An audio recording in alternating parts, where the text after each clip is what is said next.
We're talking about how to get more from your current team.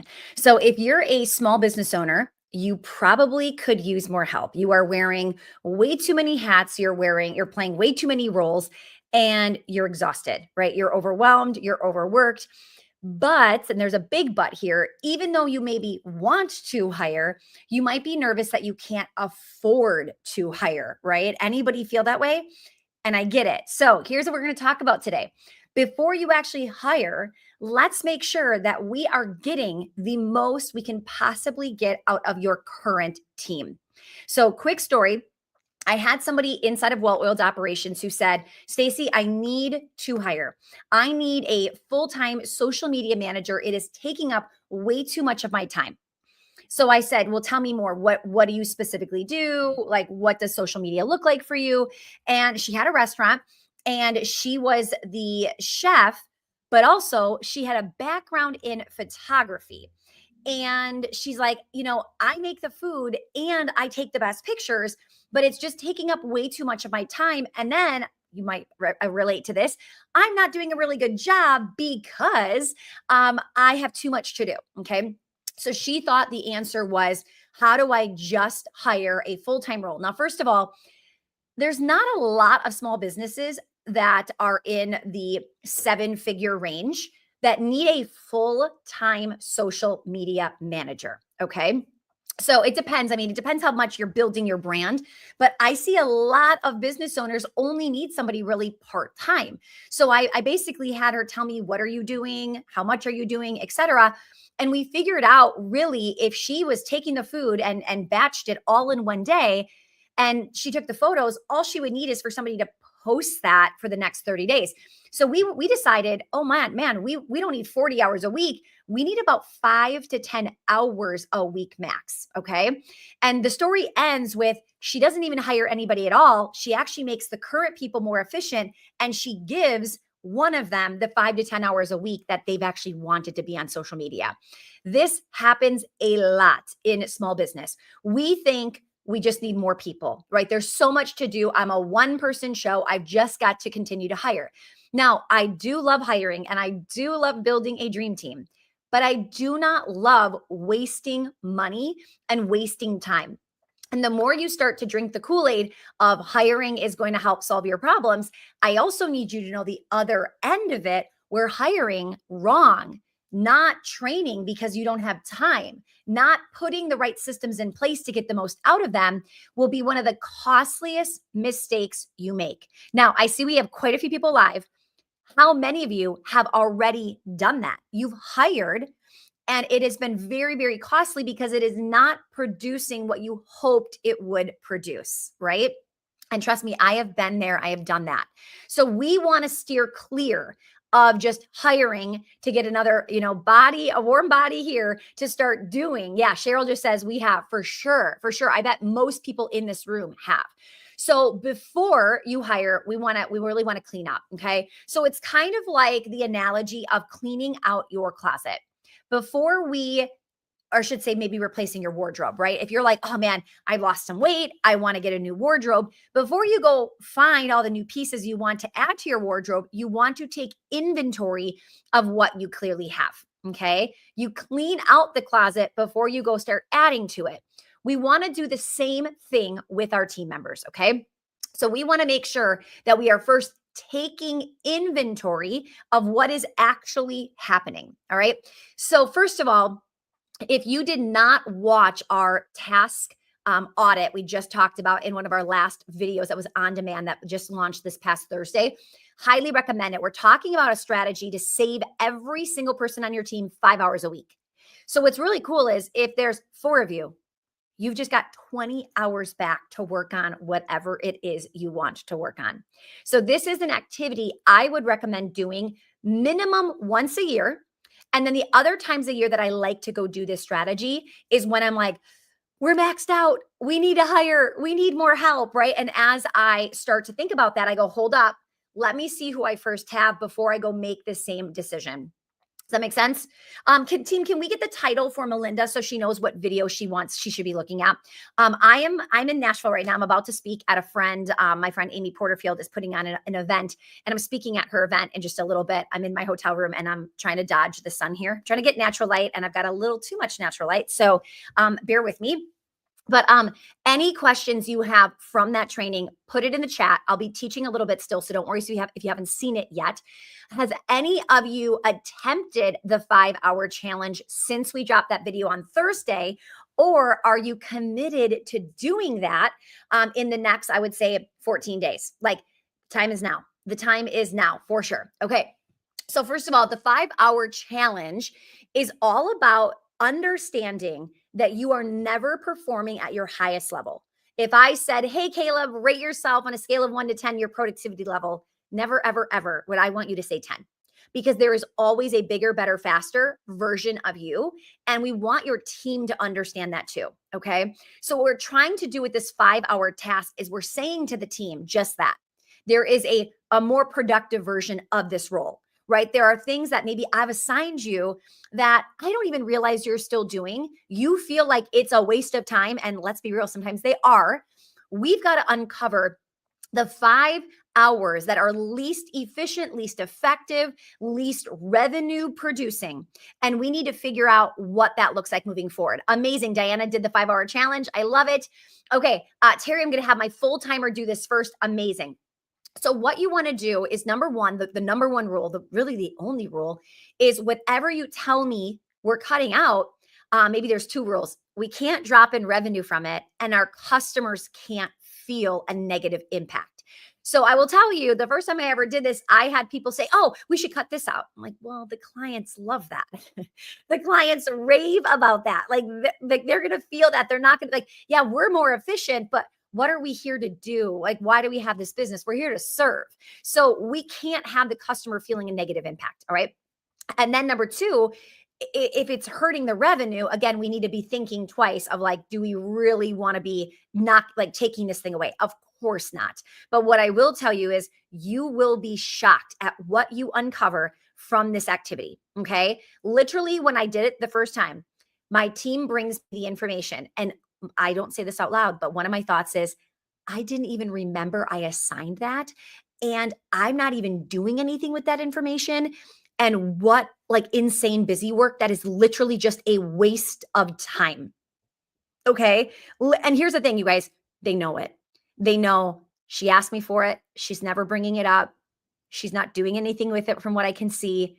This isn't getting better because we're not focused on it. They know. It's not even a secret, right? They just get to bring it to your attention because you've asked, and they're going to feel like, thank you. Thank you for getting this off my plate. Okay. Or another thing that I noticed was, oh, wow, it takes you that long to do that activity. That is not worth the output we're getting. Like if you're spending X amount of hours writing that many emails or newsletters or fill in the blank, and I know what's the open rate is and what people are doing with it, and if we're getting sales from it, I may decide, wow, it's just not worth it, right? And sometimes somebody's might ask the question in the chat, and please feel free to post your questions.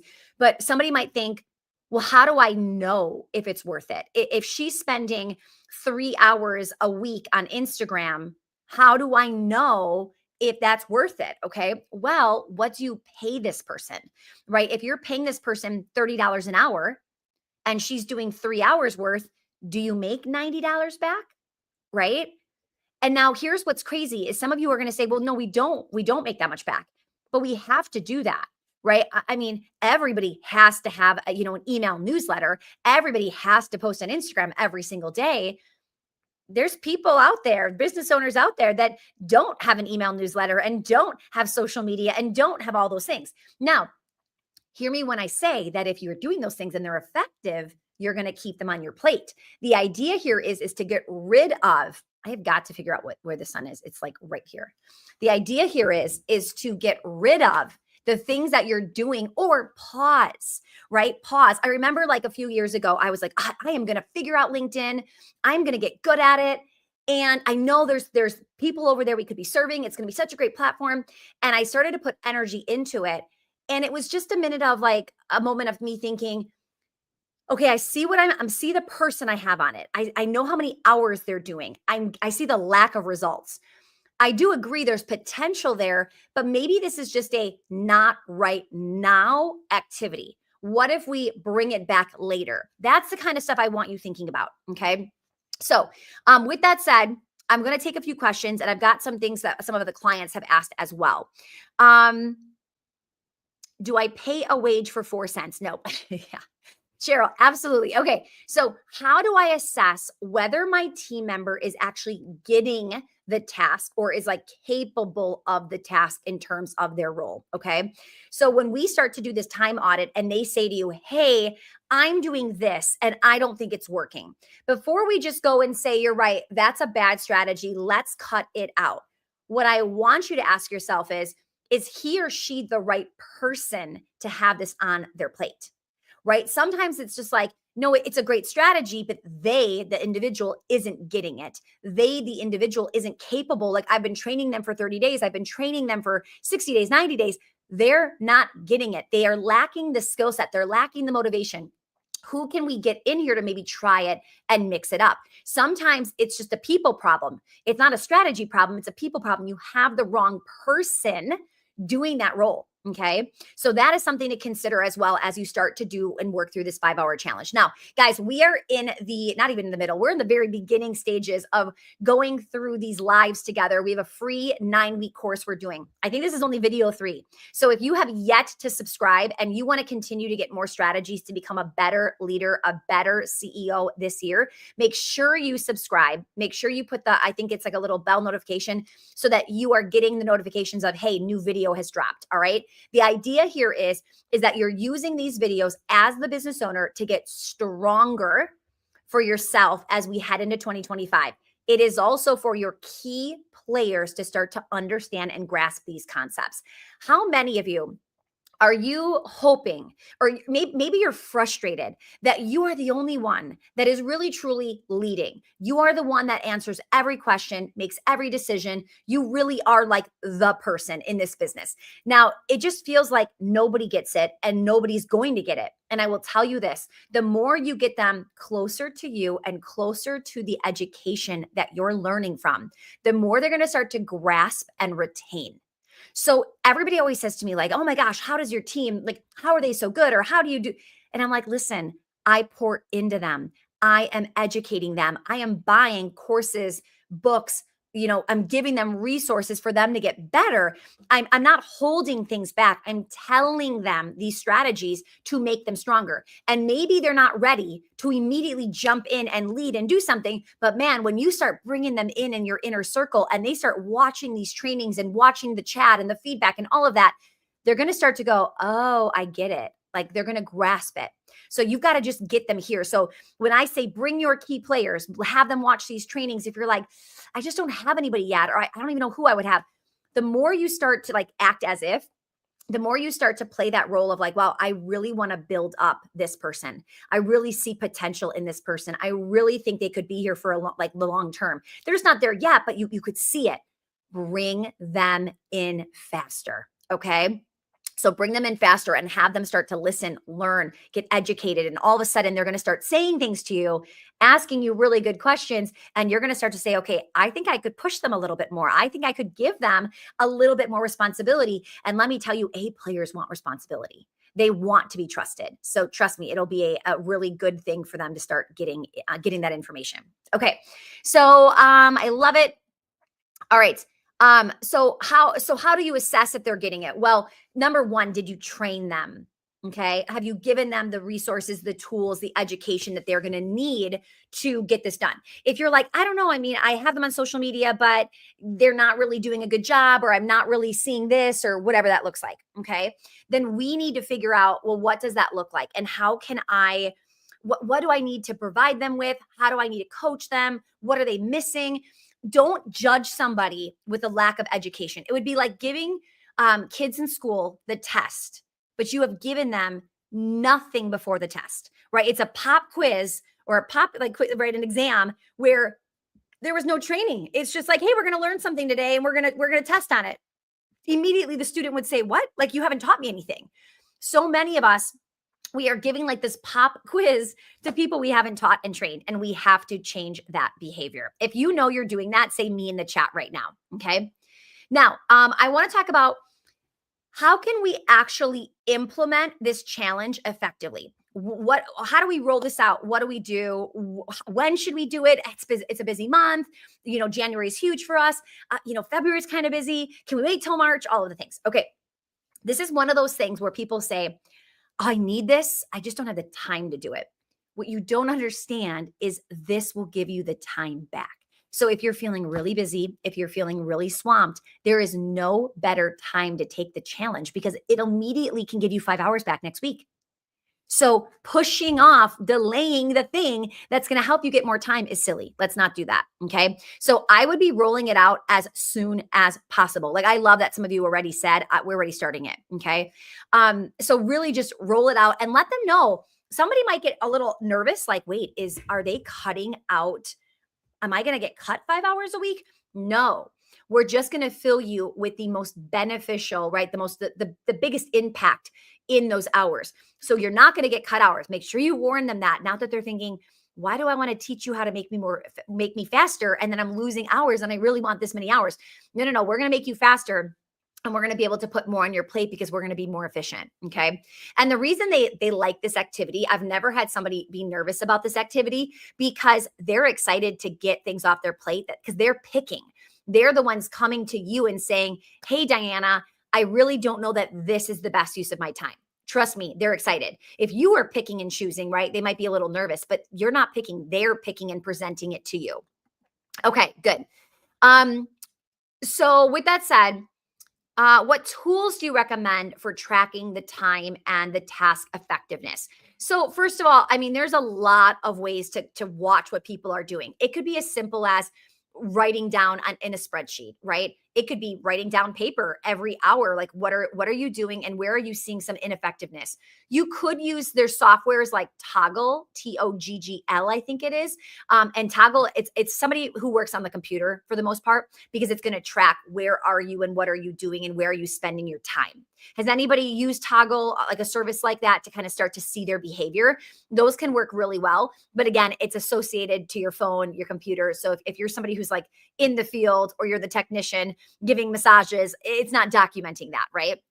Okay, good. Jennifer says love Toggle. Yeah, so that's a really great one to do, but you don't have to have that software. You could absolutely just manually document right inside of a spreadsheet, like a Google spreadsheet, okay? Or you really could use a piece of paper, okay? Now, the reason I would say Google spreadsheet over paper is because you want to start to see the history. You want to start to see version 1, version 2, version 3, right? So what's nice is as you start to document this round, you might do it again in 90 days, or you might do it in 6 months or a year, and you're going to start to see like, wow, look at what we've been doing.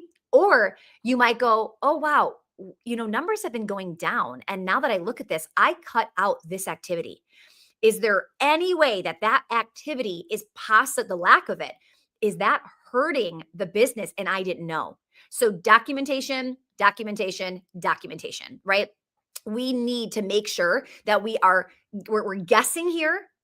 We're then doing the activity or removing the activity, and then we're analyzing what happened with us adding or taking away that information, right? What is going on now and what do we want to do moving forward? Okay. All right. So good. We use a shared Google spreadsheet and then Google API to import the data. Amazing, Thomas. There's an app for Toggle too, so you can manage it on the road. Thanks, Jennifer. Yeah, there's some really great tools. So why not take that and use it to your advantage? Okay. How often should we be figuring out the return on investment with team? So first of all, we talk, if you are new to Well-Oiled, you're going to hear a phrase over and over where we just say revenue generators, right? And we are assessing the people we've hired.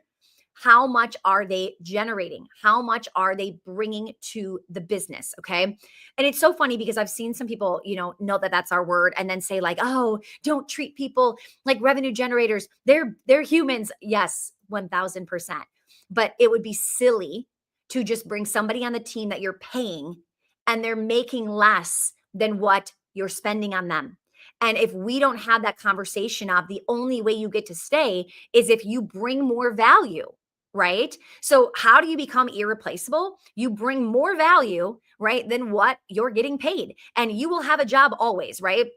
Because people are always looking for something that's going to produce, if I've put $1 in it and it produces two, there's always somebody looking for that, right? Always, always, always. So how do we have you become more valuable? And it truly is just identifying what is this person doing and how are they producing. So we really want to make sure that, I would say, on a quarterly basis, as an owner or as the manager, as a leader, I am assessing every single person on my team.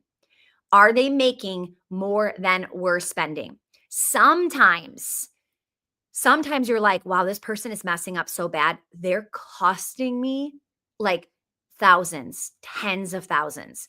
We've had somebody on our team before make like $100,000 mistake, right? Way more than what their salary was. So you have to be careful. You need to be auditing, evaluating, asking yourself, where do we go from here? Who are we missing? Are they the right person? Do we just need to let them go? Do we need to move them into a different seat? You've got to be evaluating all of that information. Okay. Let me see what else. What if my part-time employees are not interested in taking on more hours? Okay. So first of all, I assume when you're asking this question, you're saying, we're going to clean it up and then like replenish. So think about it. I'm actually not suggesting you give any of these people more hours. I am just saying, how do we use them in a way that's more effective and efficient with the hours they're already working? Okay. So that has nothing to do with them working more or less. If we're cleaning up, if they are working 20 hours a week, after this activity is over, they're still working 20 hours a week. Okay. I'm just making their 20 hours be a higher value and a higher revenue producing activity. Okay. So we're getting rid of the stuff that is not making a difference. Somebody had recently said to me last week, how do I know if my person is revenue producing, right? Like, how do I really know? And I said, well, if she didn't work next week at all, would you feel it? Would you notice?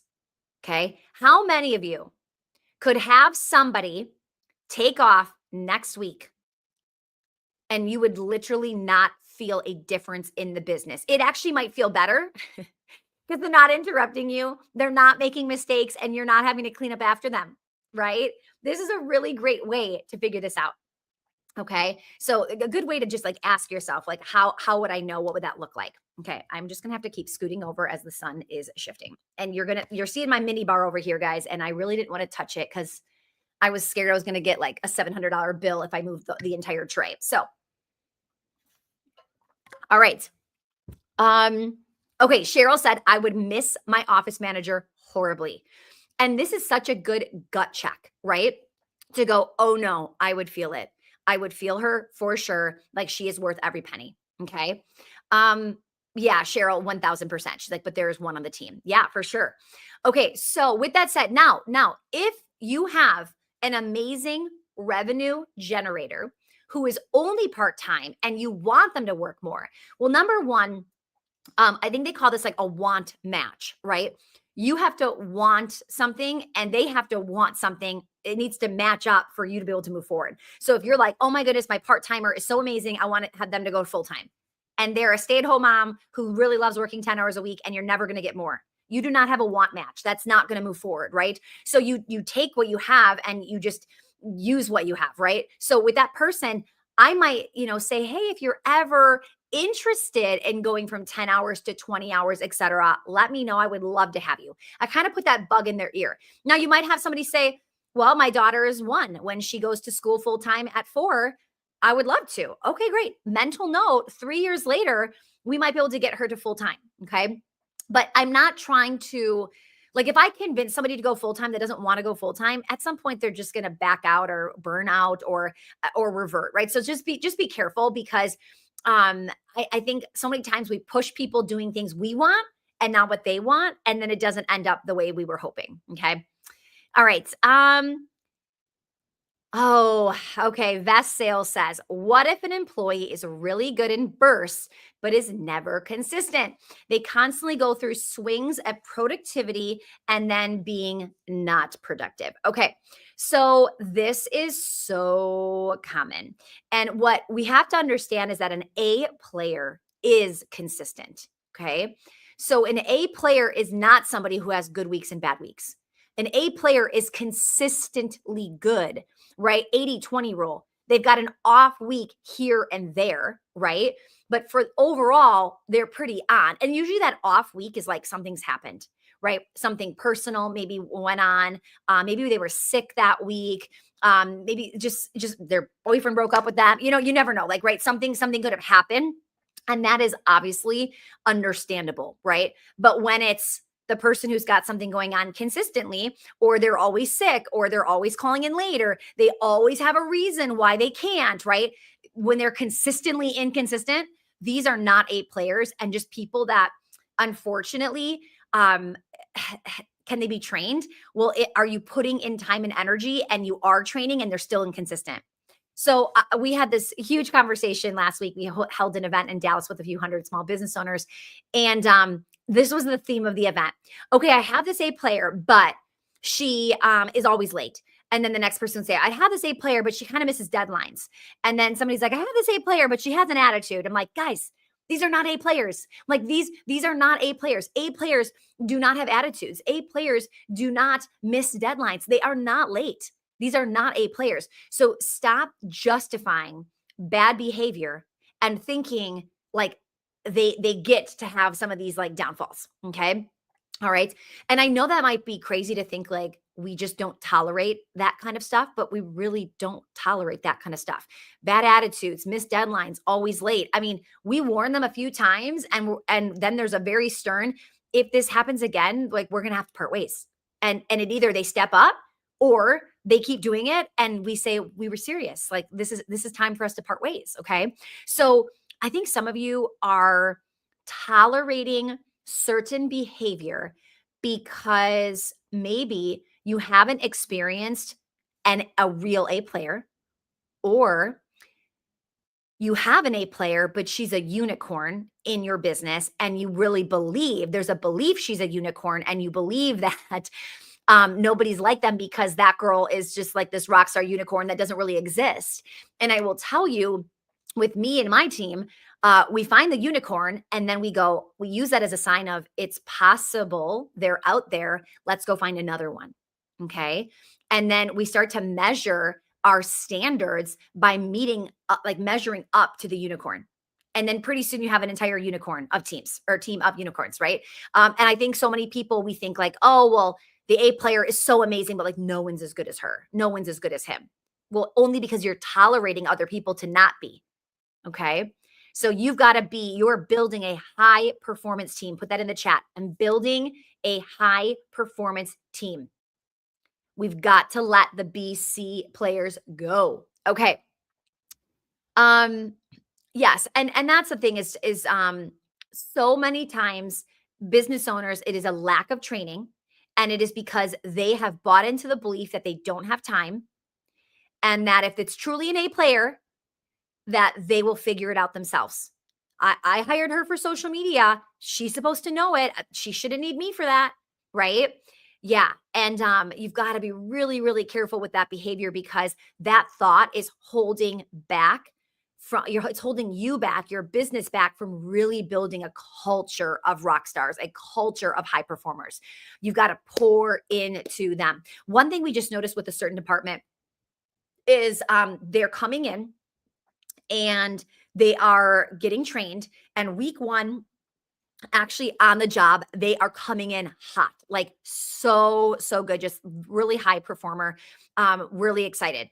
And then week two, we were starting to notice a trend of whatever they did week one, week two would go down a little bit. And trend isn't like maybe the last 4 people that have come in have done that. So I immediately said, okay, data directs you, right? So I went back to the manager and I said, what are we doing week one? And then is it falling apart week two? Because they're feeling it, right? And what was happening was the training was so good in onboarding. And they would then show that was a fact because week one, they had a great week.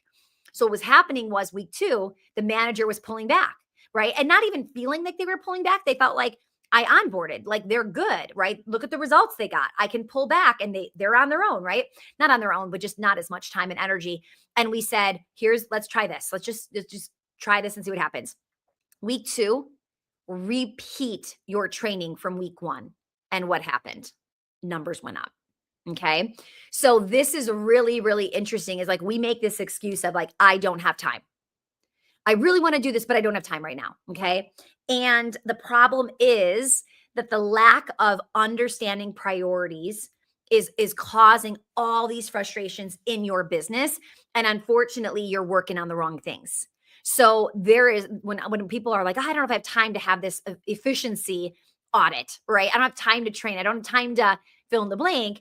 There's just so many things wrong with that it's like, so you would rather put a band-aid on, right? And a band-aid on something that needs stitches. You're just prolonging. You're eventually going to have to go do the thing you need to do, but sometimes waiting makes it so much worse. It's so hard to undo bad habits. It's so hard. Okay. I'll tell you this. So with well-oiled operations, first of all, we don't even work with people that are under 150,000 in annual revenue. We work with people that already are at multiple six figures. And the reason why is there's truly just a mindset around that first 100,000. Okay. Even though I believe my product, my program would be phenomenal for somebody who's just getting started, and people that are in it would say like 1000%, I wish I would have had this day one.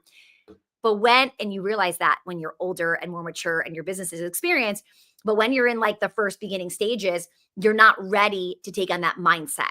You don't realize that you need it, right?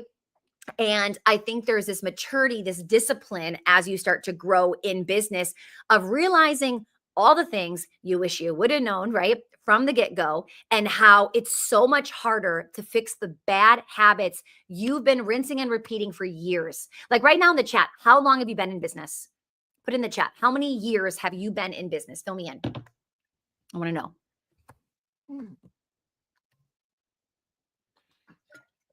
Okay, now here's what you need to realize. It's a whole lot easier if you were learning how to hire, right? Jennifer, 12 years, amazing. Diana, 15. Thomas, 35. Dang. So with that said, Karen said 99. Is this like a multi-generation business, I assume? Very cool if it is. Okay, lots of people who have been in it for a long time. It is so much easier to fix this from the beginning than it is to undo your bad habits. Okay. But what you need to know is it is possible, right, to fix those bad habits, but it's just going to take, like, you've put in this groove. You are like, it's so ingrained in you that you're going to have to just work that much harder to fix it and to break it. And some of you have been tolerating bad behavior for a long, long time. And they know you've been tolerating it. People come in late. People do have attitudes. People miss deadlines, and they know like, well, it's okay. Usually when I miss a deadline, she just reminds me like 3 more times. And then eventually I get it in and it's no big deal, right? We've got to get rid of those grooves, rid of those like just ingrained in all of it, right? And really start to come back with like, and here's what we're going to be doing moving forward, right? You've got to bring that energy of like, things are changing and here's what we're doing specifically. Okay, so good. Wow, so many of you so experienced. I love it. Thanks for putting that in the chat. All right. How do I create a culture that encourages employees to share efficiency ideas? I think, first of all, people want to be rewarded, recognized, right? People want to feel good, to feel acknowledged. So, how are you acknowledging your high performers, and how are you describing them as team players, and thank you for sharing and asking them to share, right? So we have a culture where when somebody is, we have KPIs. So every week we are looking at weekly key performance indicators by every employee. Okay. And there are always people that are at the top of the leaderboard, right? Even if you have 2 people, somebody's going to have better results than the other person. Okay. And with that, we just say, especially when it's like a big noticeable difference, right? So if there's a KPI, our goal is 5, and somebody's hitting 3 a week and somebody's hitting 7 a week. We just go, hold up, tell us what you're doing, fill us in. Like I'm going to shine a light on them and say, you are crushing, you're surpassing the KPI, whatever you're doing. Like, I love it. I love it. However, I want you, and now not even however, it's now I want you to show me what you're doing, because I think you might be doing more than just the system, and your system's better. And guess what? When you bring in the right people, when you have these people that just a good culture fit, they're ecstatic when you're shouting them out and they happily share what they're doing. Okay. So we just had something, one of our team members was really crushing it in follow up. Okay. So follow up as in like a qualified lead comes in, they don't purchase, and then do they buy again ever, right? All of a sudden, one of the people on our team was getting like all of these old leads to all of a sudden join. And we're like, okay, tell us what you're doing, right? Fill us in. You're crushing it. Share the system, right? Now, if somebody said, like, oh, well, that's my system, which I don't even know how I would have missed the mark on these interview questions to figure out like you're not a good fit. But I would then realize, like, wow, she's holding that system to herself, right? Like, wow, she's not going to tell everybody. Trust me when I say, even if you were the highest performer on my team, but you kept the cards to yourself, you wouldn't be here.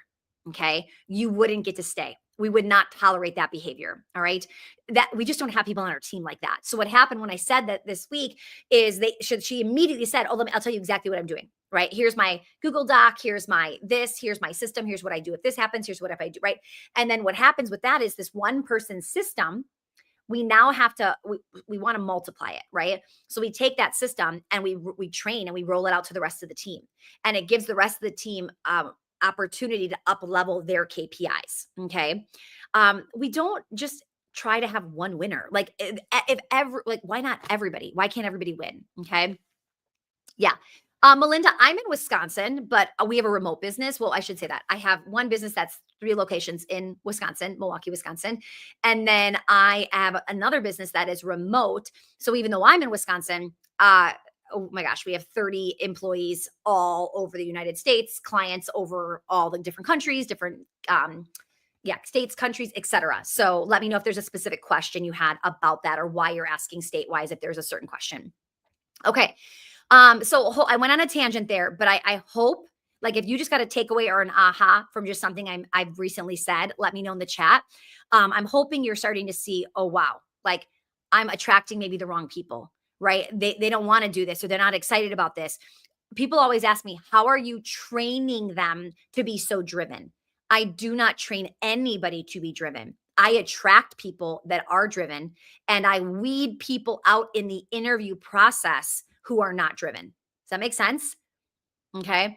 So I'm asking questions to see, do you have drive? I can't teach drive. I can't teach like you getting fire in your belly. Like that's just not how this works, right? I find the people that have it and that's who I'm moving forward with. Okay, so good. Can you elaborate on the importance of a no meeting day? So, first of all, I'm thinking when you're asking this, we're talking about like more like batching, right? And for me, there's a few things that I do. I have ooh, I love it, Shannon. So happy to hear that. Okay, so with me, I like to batch and I like to make sure certain things make sense, right? So for a no meeting day, I actually have meeting days where there's 2 ways to do it, and the guys are going to think this is funny, but this is what I do as a female. So I have meetings where I don't need to be camera ready, and then I have meetings where I still need to look professional. Okay, so if you try to get a meeting with me, first of all, obviously there's gatekeepers of who should this really be meeting with. First of all, should it really be Stacy or should it be somebody else? But then the next question is, okay, she needs a meeting. Does she need to be camera ready, or can she literally be in an off camera day? So I have Thursdays are my days usually where I am still ready and I can meet with people that I need to look professional with. Tuesdays, I pretty much do no hair and makeup and I'm wearing like comfortable clothing. I'm not like dressed like in a nice top. Okay. So I'm very, very specific about batching certain things that I do just to keep with productivity, because if I don't have to get ready for the day, like that saves me time. So what can I do on a day where I'm not getting ready, right? I don't want to get ready every single day of the week. All right. So no meeting day. I actually probably do.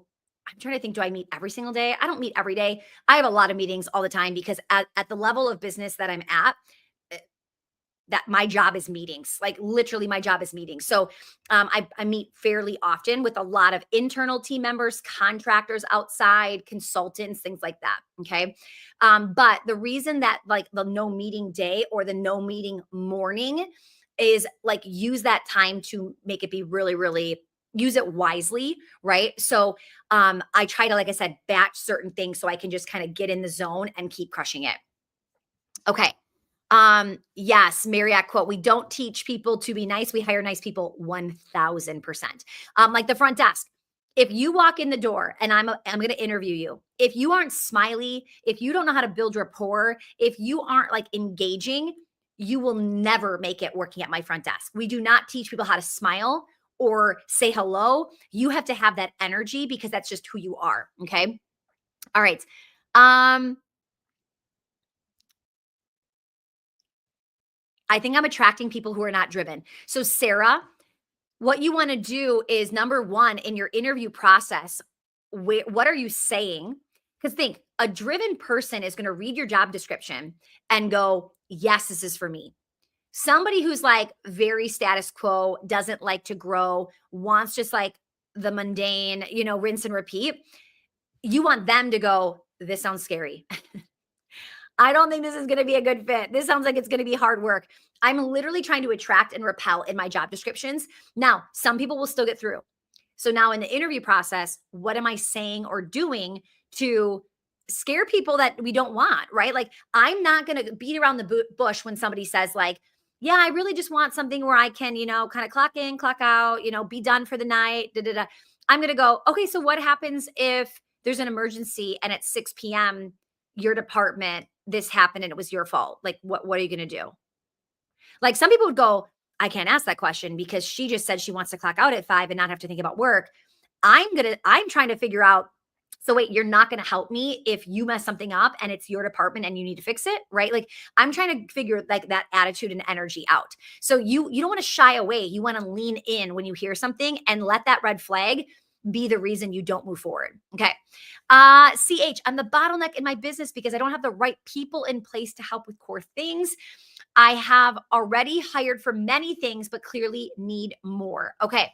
So, CH, this could be a really good activity for you to clean up everybody that is here with the 5-hour activity to figure out what can we get rid of to get more out of them, which will help you feel less overwhelmed. Okay.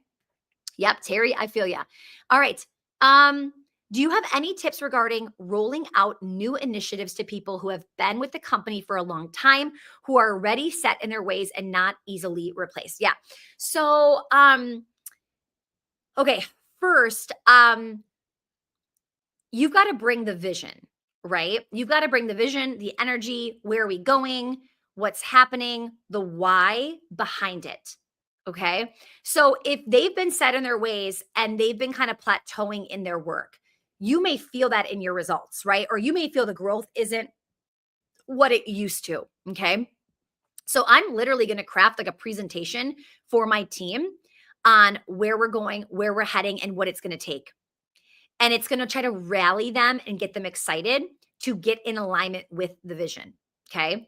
Now, I will tell you, I know some people think having somebody on the team for 10 years, 15 years is like the best thing ever. Okay.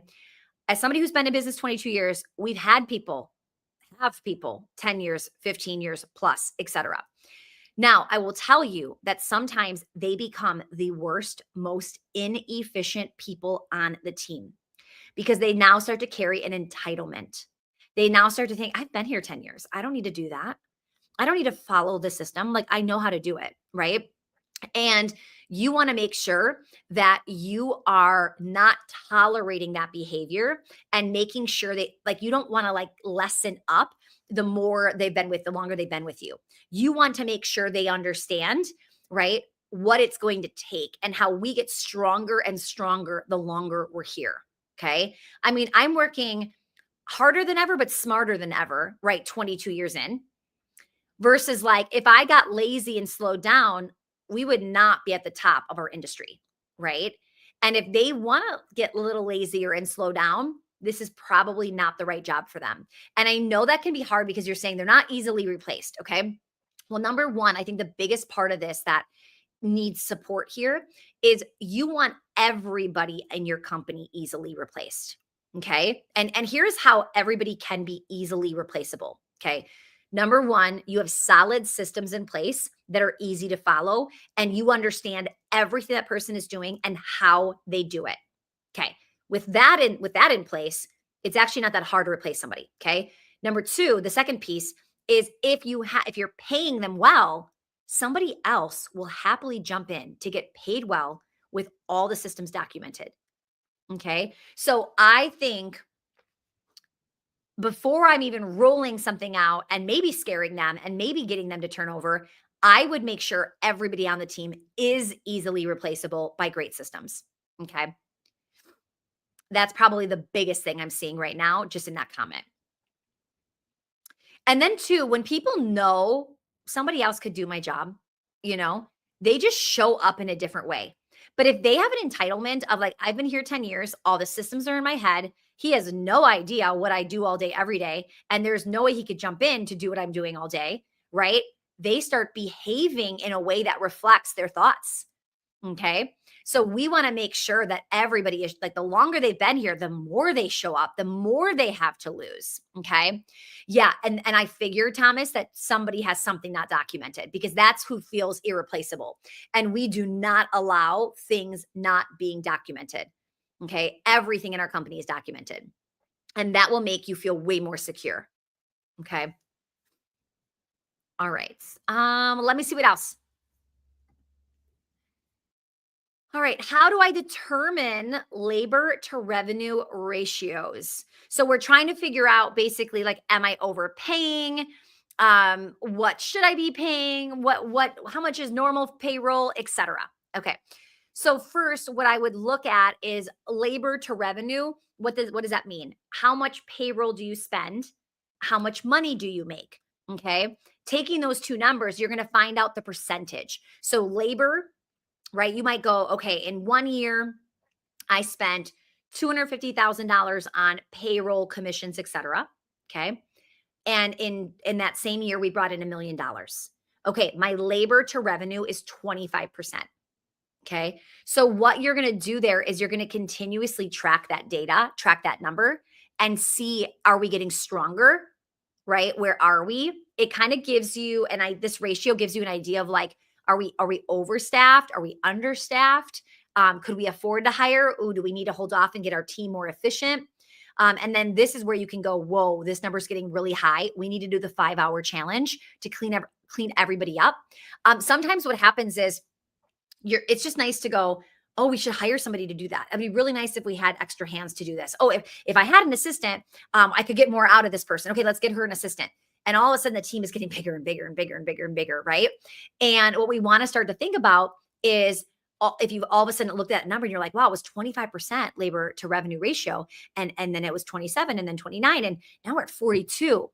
You might be in that stage of just like higher, higher, higher. Wow, things are getting easier, but the money is getting tighter. So this is a great opportunity to bust out the 5-hour challenge and get your team back to where we were. Clean them up for sure. Okay. How do I decide type of pay for an operations manager? VA. So this operations manager is a virtual assistant, you're saying? Hourly okay, I got it. Should it be a VA? Should it be hourly, salary, local, etc.? Is that what you're asking, Shannon? Okay.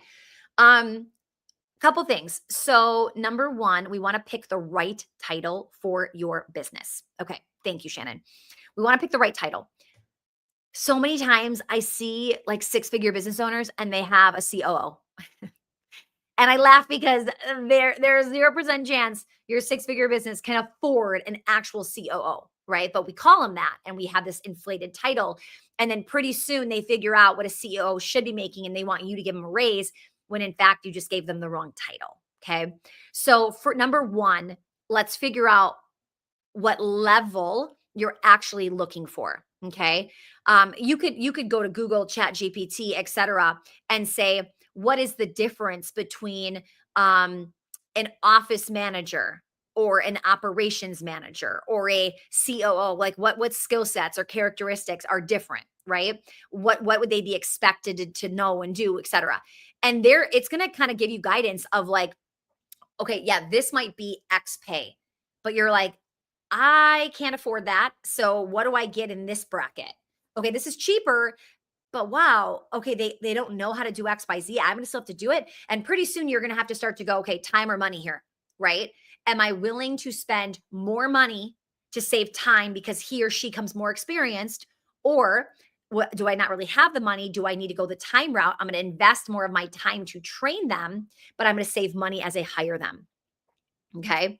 So that is going to be really helpful for you to understand what's going on. It depends. If you do local, the local pay may be very different than a nationwide pay, right? Than a virtual assistant pay. So you're going to have to kind of experiment and figure out, okay, and also just put it out there and see what can I get, right? Who's attracted to this posting, this title, this pay, and let's just start to interview and see, okay? And you're kind of experimenting as you start getting there. All right. So good. Okay, I'm going to take one more question, you guys, and then I have to run because I'm going to speak in just a minute here. All right. How can I apply the concept of maximizing ROI to employee training and development programs? How can I apply the concept? Okay. Um okay, maybe this is what you're asking. So, number one, I let people on my team encourage, recommend, require. Everybody on my team is getting more training. They're watching other videos, podcasts, books. We're educating them on calls. We're putting on literally training sessions for our team. Okay. So, number one, we're picking and choosing. Now, somebody once messaged me and said, "Hey, can I get a course on? It's $1,000, and like that, like that's so cheap, right? Like, can I get $1,000 course?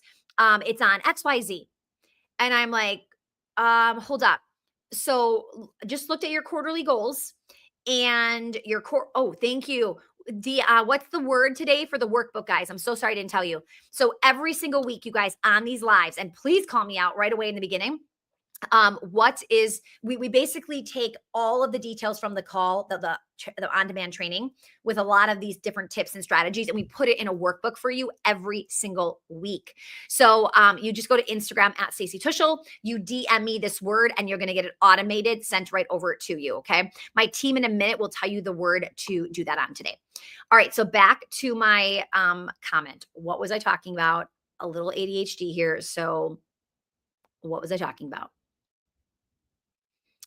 Give me a minute. Who knows my story here? What was I saying? My brain is completely empty. Oh, I got it. Okay. So he said, "I want to buy this course. Like, can I get it?" And when I looked at his quarterly goals, the course had it literally made no sense. Like no sense to what he was working on. So I was like, okay, so you're working on XYZ and you want a course on how to do something that's not even in your top 3. So that to me is an absolute no if it's not in alignment. Now, if he's working on 1, 2, 3, and the course has to do with number 1 and we don't have resources for it, I'm going to absolutely give that person permission to say yes. If it gets me there faster, if I pay money to condense time. So if that's going to help you get the result faster, go get it. Okay. But I said no because it wasn't in alignment with what we were actually working on. Okay. So that is the biggest thing I want you thinking about. Like if you're really focused on doing XYZ and people are distracting you, get them back on track. Okay. That is your job as the CEO. Get them back on track. And I just said, it sounds amazing. I totally get why you want that. However, I want you massively focused on these 3 things this quarter. So this isn't really on a priority list. When it becomes the priority, if you want to come back to me and bring it up, feel free. Okay. But that's something I really want you thinking about as you do this. Okay. All right. So you're going to DM me on Instagram at Stacy Tuschl, the phrase 5 hours. We will get you over a pretty nice size workbook that is going to have this 5-hour challenge, like broken down, really giving you clear instructions. And then what I've been suggesting is go in Google Drive, create a well-oiled operations folder. And every week, it's jam-packed. Every single week, there's going to be 9 of these. Get these workbooks in order. Why? You could pull it out whenever. You could decide in July, I'm going to do the 5-hour challenge. I'm ready. And you're not going to remember what I told you to do. So now you get to go and not just have to watch an hour-long video of me explaining it. You get to go and quickly read through it and then incorporate it in your business. Okay. So my goal was to get this just to be super actionable, really easy to reference and assets for you to continue to keep in your tool belt. Okay. All right, guys, we have an incredible couple trainings coming up. So do not go anywhere. Make sure you hit the subscribe button so you know when the next video comes out. What day is it? It's Wednesday. Tomorrow is our next on demand training. They are getting better and better and better. And we're really trying to give you some actionable items that you can do right away. So when I see you next week, and I think next week I'm on Tuesday, when I see you on Tuesday, I'm hoping some of you already like did it, done, got results. Here we go. All right. Cheryl, if you weren't able to attend the last 2 weeks, all you need to do, well, first of all, what I would suggest doing is you can go back and watch the on demand or watch the lives, and then you're going to still see whatever the keywords are and things like that for you to go grab that. But I would definitely catch up if you haven't watched the first 2 videos.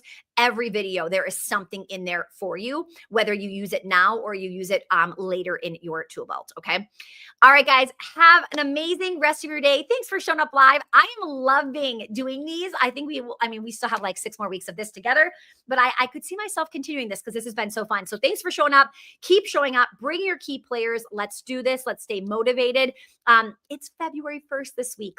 We're cruising through the year. So let's use this to stand that high as we head into the second month of Q1.